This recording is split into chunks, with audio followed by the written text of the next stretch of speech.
Hello and good afternoon to this webinar, a new CRID Webinar Series with a very interesting guest we have today, who is architect Rasem with us today, and we're happy to have them and welcome everyone who joined the webinar. I'll give you, as a start, I'll just give you a little bit of introduction about the architect Rasem Kamal, who is a Jordanian architect based in Basel in Switzerland. He holds a bachelor degree in architecture from the University of Jordan and the Master of Architecture from the Wright School of Architecture. Since 2010, he worked with Sarah Whiting at WW Architecture in Houston, SOM in San Francisco, and AS Architecture Studio in Paris.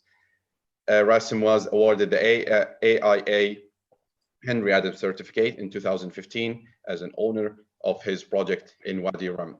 He joined Oppenheim Architecture in Miami, and he's currently practicing as the design leader at the European studio in Basel. Throughout his experience, he had an opportunity to work on a wide range of projects in the United States, Europe, and the Middle East, ranging from the urban design, hospitality, and interior to public installations. This is a brief introduction about architect Rasem, who our guest today, and I'm sure he's going to share with us some of his interesting work and experience. And I would like to remind everyone else joining us today that if you have any questions, just please use the Q&A section to type in your questions, and I'll be directing your questions to the guest by the end of this talk. That's all from my side. That's the introduction I would like to start with. And Rasem, welcome to this webinar, and now the stage is yours, and best of luck. Hi, Mohannad. Hi, George. First of all, I would like to thank you for inviting me today. It's an honor to be in the AUD, even if it's just virtually. Probably this is one of the very few advantages of this year and COVID, just to allow people to be that exposed by Zoom. I'm going it's to our share pleasure, Rasem, and thank you for being one of our speakers. So the stage is all yours. The pleasure is mine. I'll share my screen. I tried to make my presentation as brief as possible, so to make it interactive at the end and have like few questions.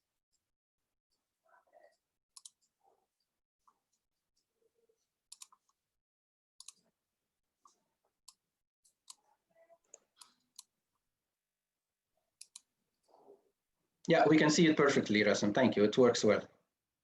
Great.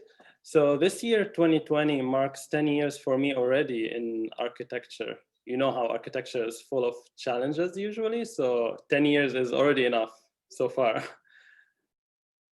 During this time, I was lucky actually to live in many cities and work on various projects with different typologies around the world, which really enriched my experience. It started all in Amman, where I studied my undergrad in the University of Jordan. And I worked there for a few years before going in 2013 to the Rice School of Architecture, where I received the Fulbright grant. And to be honest, that really changed my career, changed my interests, and changed my way of seeing architecture, and making me even more mature after. There I had the opportunity to present my architecture thesis, which was in Wadi Rum. Probably all of you know this magical site, which was declared a World UNESCO site in 2005. It was called Wadi Rum Excavated Sanctuaries. So in this project, it was very experimental at the beginning. My hypothesis was always about thinking about the inside and outside of the building. Lately, like most of the architecture practices, are focusing more on the exterior and trying to compete and flex muscles in making iconic buildings, while only the minority is focusing on what's inside, the places where we live. So what I wanted to suggest in this thesis is what if we make the program influence our subtraction of space, of void, the space that we will live and experience. And you can see in this diagram, like the places that we were circulate is totally different than the place that we perceive. And if we think in this way, like only about subtraction, not addition, then we will have a wider spectrum of options. It's almost infinite what we can do in the space. It is like the ants' colony nest. Like ants in nature, they carve their chambers, the places where they live, just according to their needs. It's not according to something intentional. You have like an organic circulation, you have like a hierarchy of bigger and smaller volumes. That's all hidden. Like you will never design something like this, but you probably have this form would be like the best for you to live in, or like to circulate in an easier way. So instead of like the form follows function, it could be changed to become like the subtraction follows function. And it was pretty challenging for me to fit the program that I suggested for the project, which was a spa, a resort, and an interpretation museum, all underground with such a strategy. So what I did is like I used the desert as my material or substance to subtract from. And then I introduced series of courtyards that have all the functions around them, and they become like the organizer of all the program. It is such a network that that goes with the nature and the spirit of the place and all the topography lines around. In that time, like I didn't have any inspiration of from architecture. Like for me, the most thing that influenced my direction was the work by artist Michael Heiser. I was always like very too much in love with his carved negative spaces in the desert. And those series of courtyards are like connected with a complicated network of circulation underground. And in order to design that, I had to design this in section. So it's the opposite of our usual methodology in architecture that we always start in plan. My sections, the series of sections that I did was my driver to start. So you can see that everything, the slicing is very clear, even in the work models.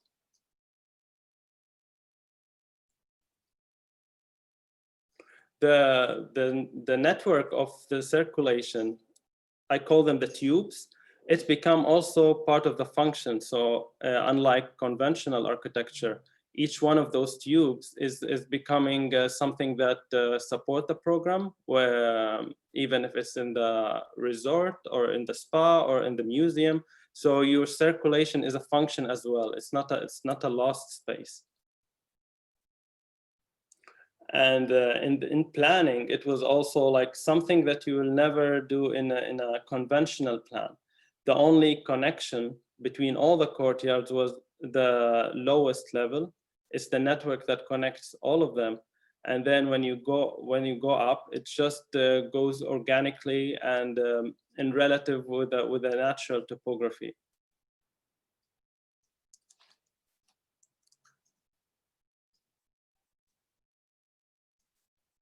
The project is spreading horizontally while keeping always and protecting the background of magical mountains of Wadi Rum in the background, which I wanted to protect and not even touch it or like carve it like other projects.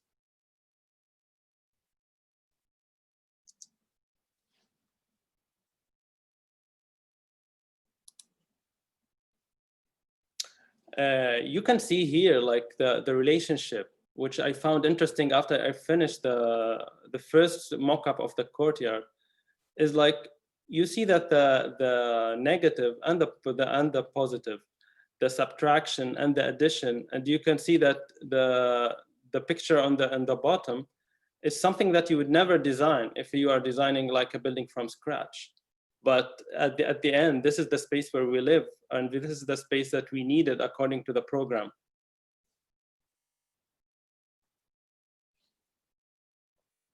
Each courtyard has its own character, its own framing of the view of the mountains. So it's a different relationship of framing the view. You are framing the views from below, from the negative space.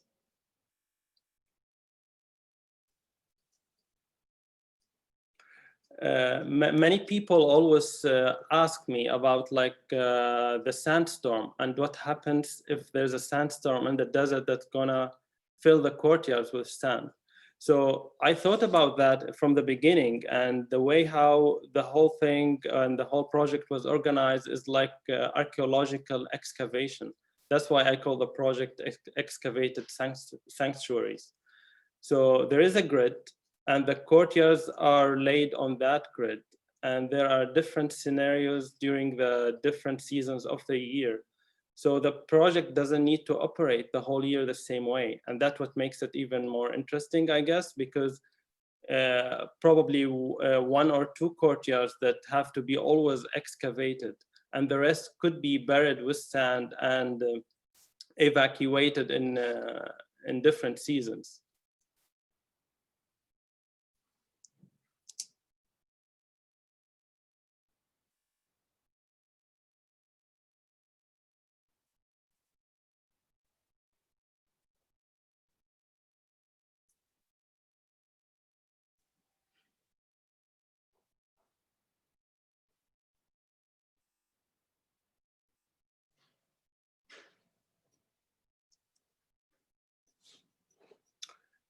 In 2015, after graduation, I started working with the Dean of Rice School of Architecture, Sarah Whiting, at WW, which was a wonderful experience. But after that, I found Oppenheim Architecture, and I was really happy when I found that the office also was interested in Wadi Rum as a project. They made a really interesting project there, of course, with a different strategy, like the mountains were carved. But that time I found that this place, this is the place where I can fit, and those people are people that really think the same way I'm trying to do in architecture. In 2016, I moved to the Basel office, which I'm working there right now. The office is a really cool studio to work in. It's a renovated old farmhouse. And actually, I'm sitting here right now. I'm talking to you from there. It is challenging, but so nice that we do like really many options before doing any project, and that makes it more like university life, different than a normal company. That time they had a project in Aqaba in Jordan, also in the desert, and also with the background of the mountains.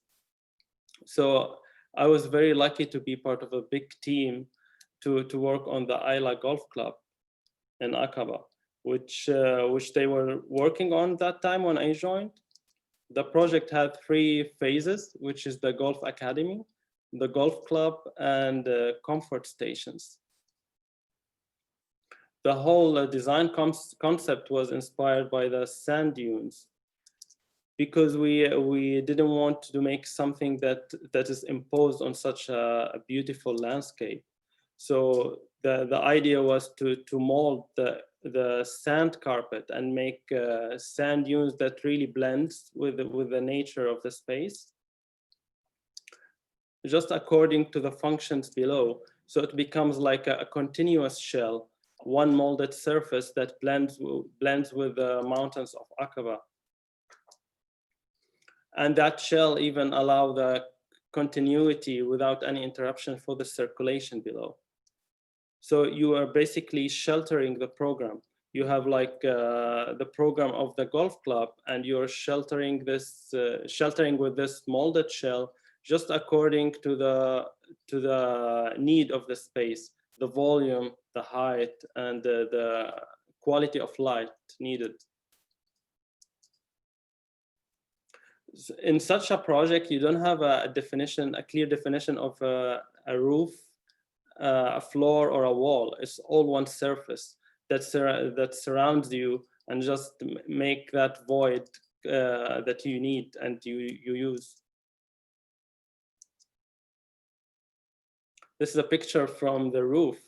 Yeah, the roof is part of the landscape, so you can just walk in a continuous way and reach the top of the building.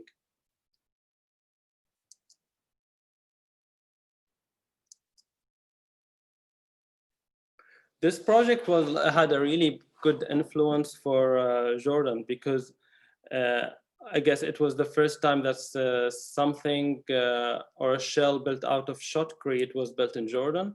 So there was a Swiss team who went to Aqaba to teach the local people. So the local people have the expertise now to build such a thing, which was very complicated at the beginning, because the whole way that the structure was designed is like there are a series of sections every 1 meter, and the structure will go according to that, and then the shotcreting will cover this whole shell.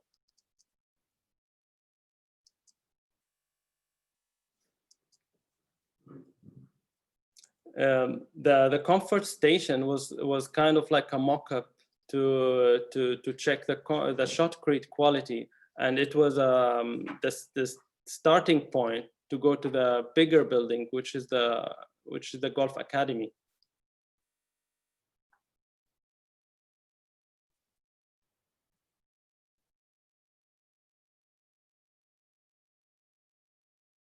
This shell also blends with the background of the mountains, with the colors of the mountains, and also frames the views of the Gulf and the views of Aqaba.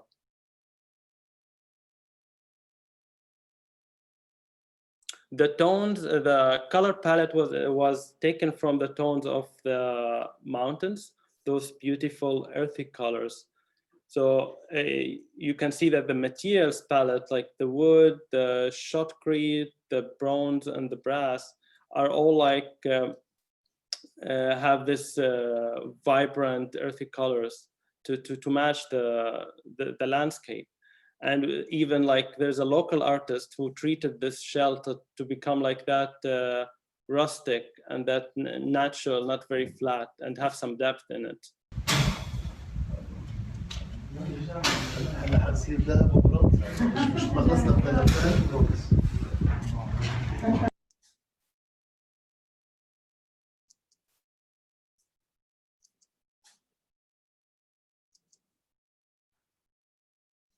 In such a site where the temperature is so high, also the screening was something very important.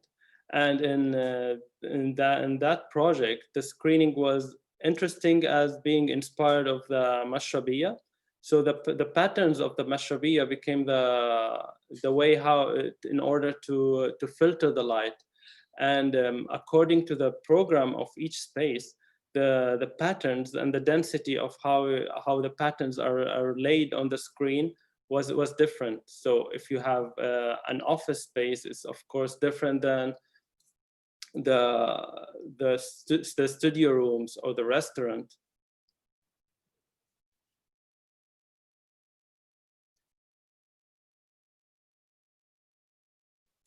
In 2019, I had the chance to participate in the 3rd edition of the Amman Design Week, and that time I wanted to do a small installation, which was inspired by the canyons, and especially the canyon in the Grand Canyon in Jordan. I was always taken by the voids that are subtracted by the flow of water, those organic forms that comes over years, and they make the canyons. The design week this edition was curated by Noura Saleh Holtrop and directed by Rana Beiruti. So my piece was called The Canyon Walls. There were a series of wooden walls that are inspired by the canyon. Those wavy shapes have multiple possibilities of the fluid shapes that represents what happened in the past and shows what the relationship between the water and how it affects the stone over the years.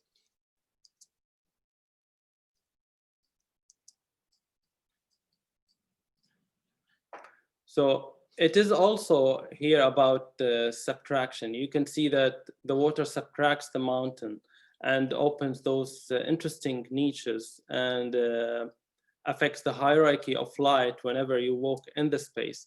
So I tried symbolically to represent that in a small installation. And for the material, the challenge was to show the layering in structure and how the layers of sandstone accumulate over years. So I use hundreds of thin layers of wood that are stacked together to make this effect. Treated differently, some of it were recycled in order to get the effect of the sandstone.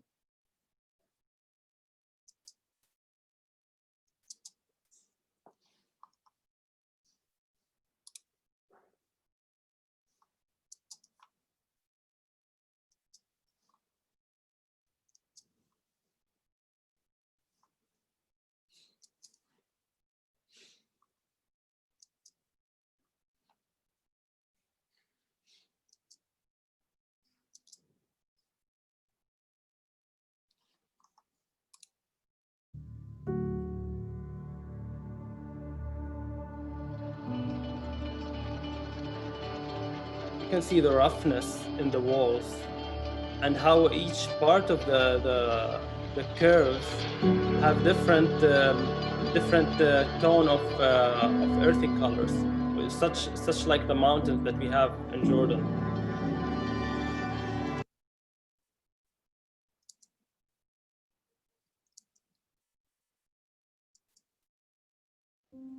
I would like to end the presentation now with the progress of this installation.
So thank you for your time. I hope it wasn't too long.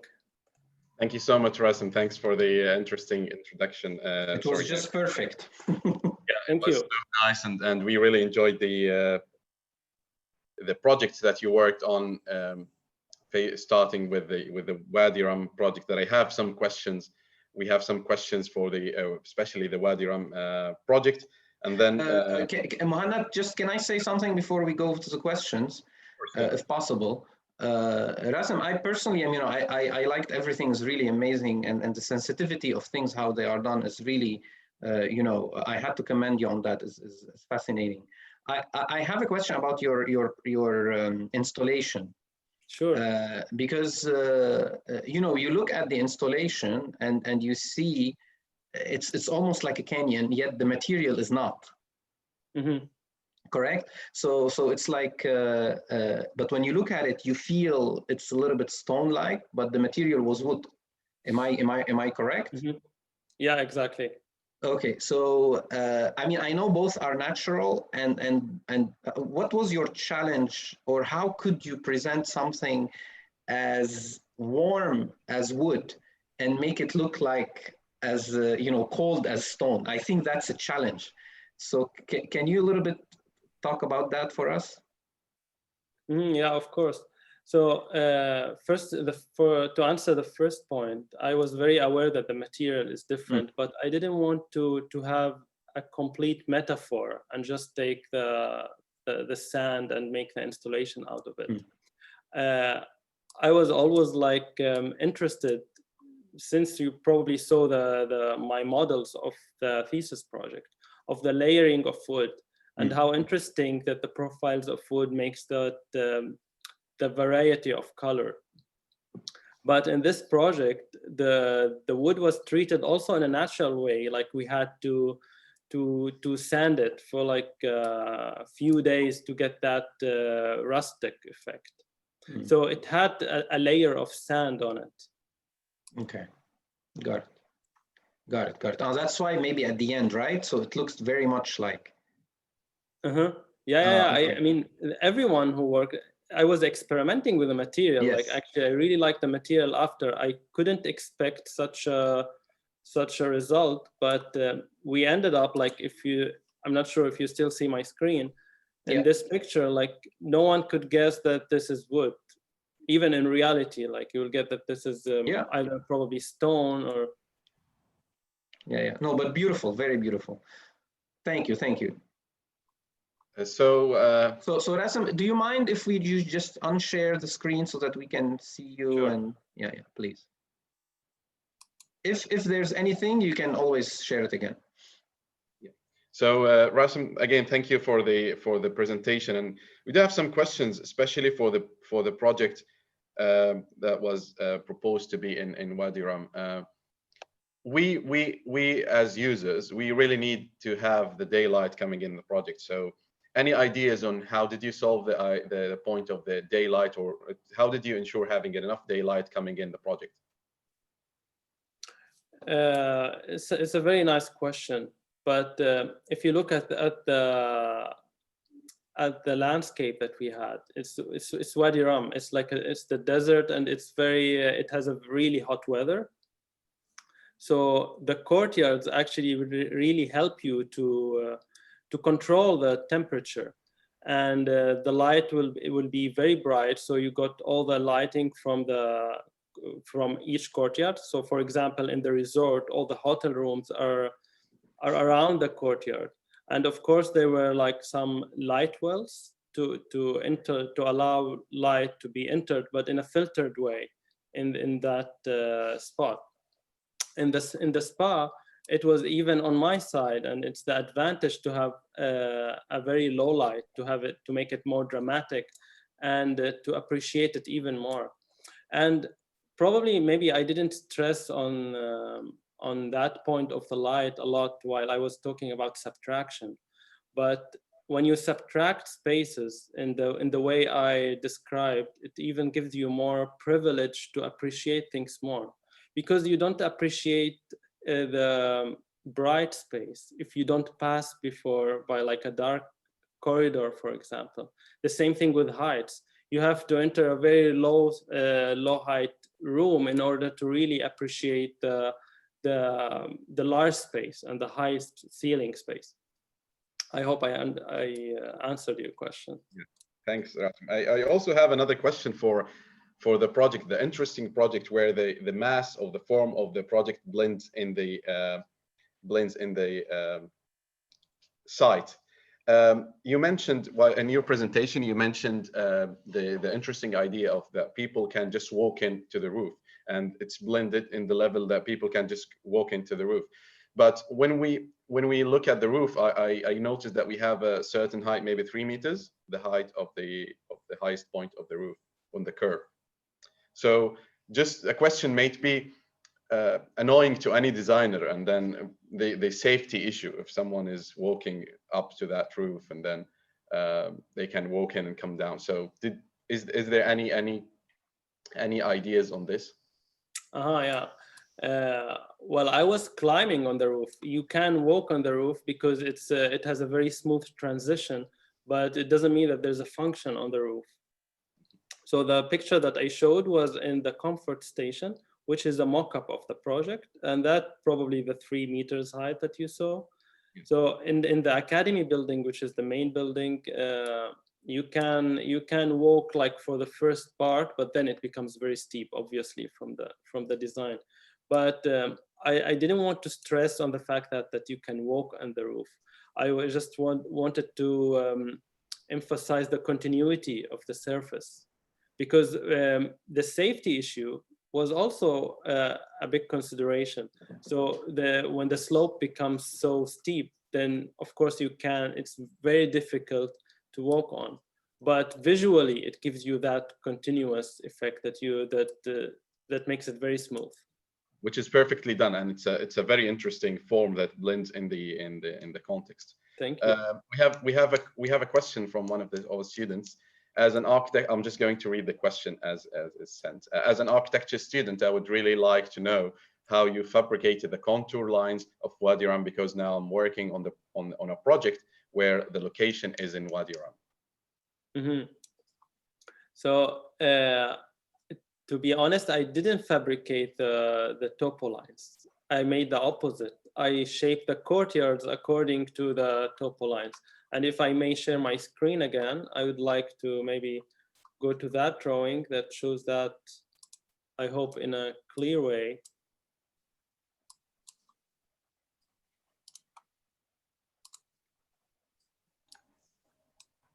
Can you see it? Yeah.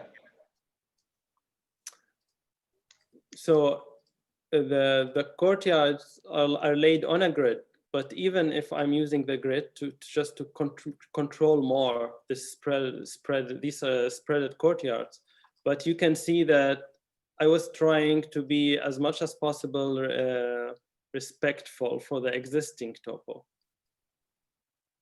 So the shapes even of the courtyards are kind of like trying to blend with all the curves of the topography lines. Yeah, thank you, Rasem. There's another question. Do you have any advice for the students to, after graduating, if they have a certain topic in architecture or a certain point that they would like to explore more in architecture? Do you have any advice for the students after graduating? My advice in general, especially for fresh graduates, is like keep trying options when you design, because usually when we are young, we will like find like the first idea and we keep sticking to that idea. Like we have to be experimenting and exploring till we reach the result that we like. Like now, for myself, it took me like 10 years.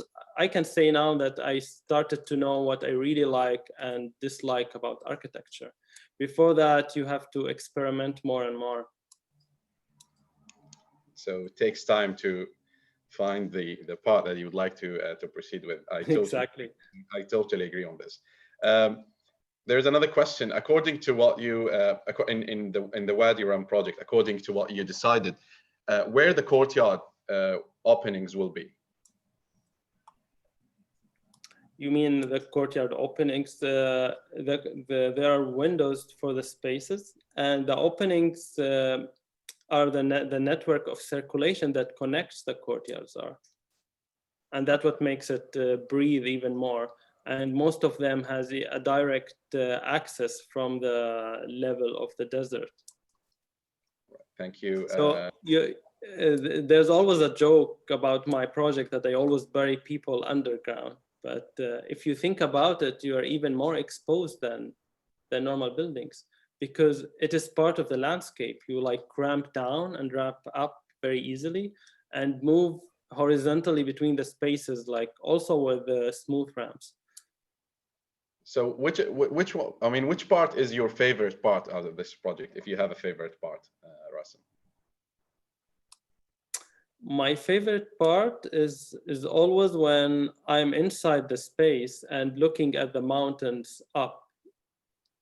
Because for me, like most of the camps and the initiatives that are happening in such a site, everyone is trying to show the full landscape, which I guess is not a very unique experience, because while people are like experiencing the site, they keep seeing the same view the whole time. So the advantage is to frame parts of the view.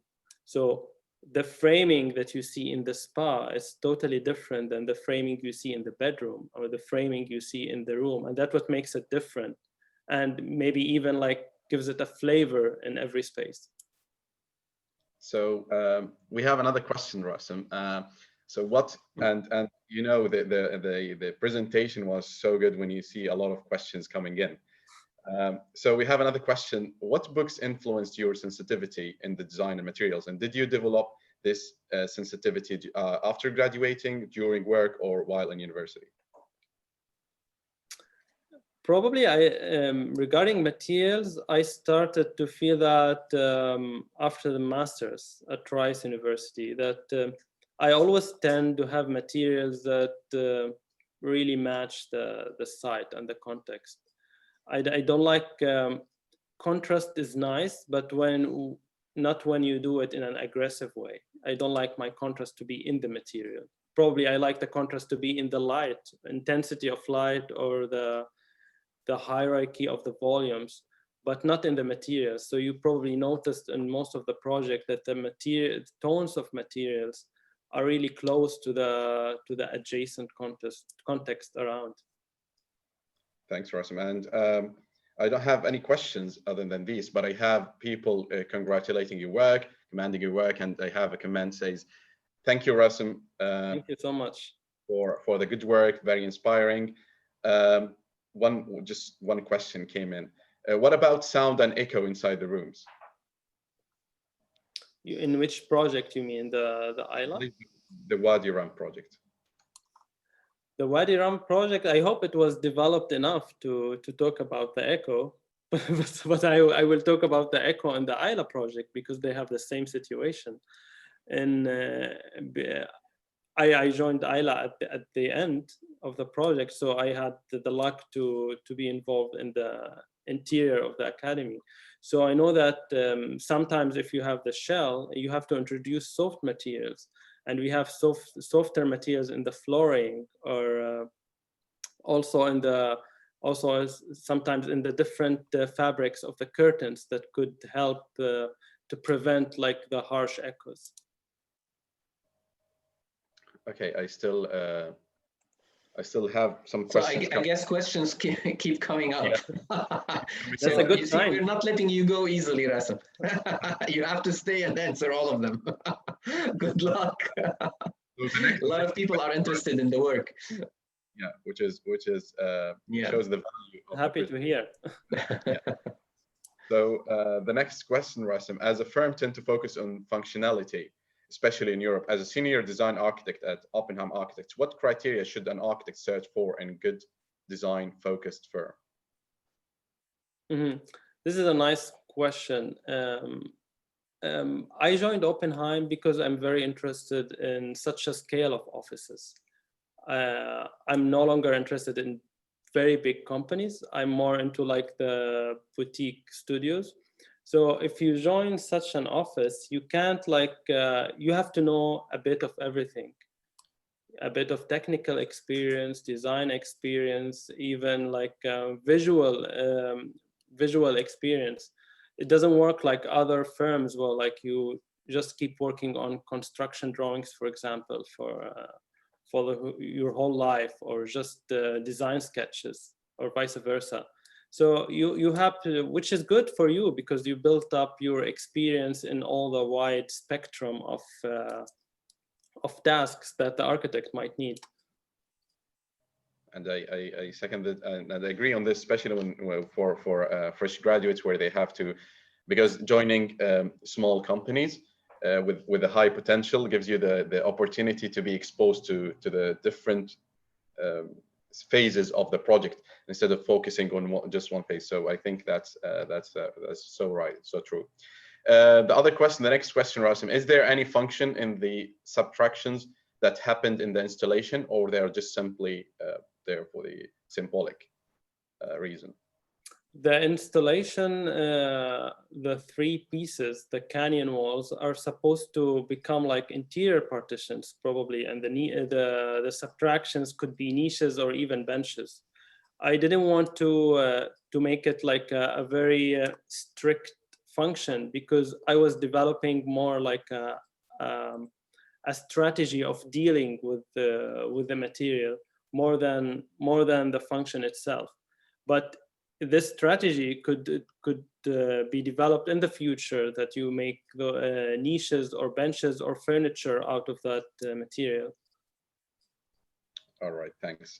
One more question, and I think for now it's the last question. We don't know what happens in the next couple of minutes. But for the Wadi Rum project, did you think of the water problems in regards of getting water to the location or storage? And the second part of the question, also for the electricity, did you use solar, or what type of energy resources are you using? For the Wadi Rum project, regarding the solar question, yes, there is a part of the project that I didn't show because it's not well developed, but that part had all the arrival, the loading, the solar panels, and the parking to reach the site. And from that part, it's kind of like the service zone that provides everything, all the services that the building might need. It's a bit far from the project, so you can start your experience not with the car. And the water question, I don't like this question, even in normal projects. This water question thing is like really... Okay, thank you. Rasem, can I just, just one last thing before we end? Rasem, I find it very, very interesting how you layered, let's say, the concept of layering history, when you have this canyon kind of like, so it's like you layering history. At the same time, you take into consideration the context, which is the material around you. And also you all try to make all of this in a modern way. So how you thought about all of this? I mean, how did you think about how you can combine all of these to make what you're making? Because I could see in your material, or the way that you design, there's this combination of yet history, context, and modernity, and it's actually something very challenging to do. It's not easy, but you can see it very successfully, especially in the last installations that you did. So do you have any comment on that? I'm happy that you saw these aspects, but it is very true. I am interested in this horizontal layering of the material, because for me it does represent the history and the aging and like of every layer that you add. And even now when I build my models, I do it this way. Okay. Yeah, because in the profile you see the potential of the material, not the surface. Like we usually for example, even with stone, I love to do that even with stone, because we always focus on the face of every material, not the side. But for me, the side where you cut is what shows you like the depth and the history and the richness of each material. Okay. So I'm done. Thank you. Thank you, Rasem, so much. Thanks again for Thank you so much, and it was really like nice talking to you today, and I wish it wasn't like so long for as a presentation. No, it was perfect. Yeah, it was perfect for me. So Thank you so much again, Rasem, and thank you, George, and thanks for everyone who joined us today. And I'll see you in the next webinar, CRID Webinar Series. Thank you all and have a great day. See you. Hopefully. Thank you. Have a wonderful day.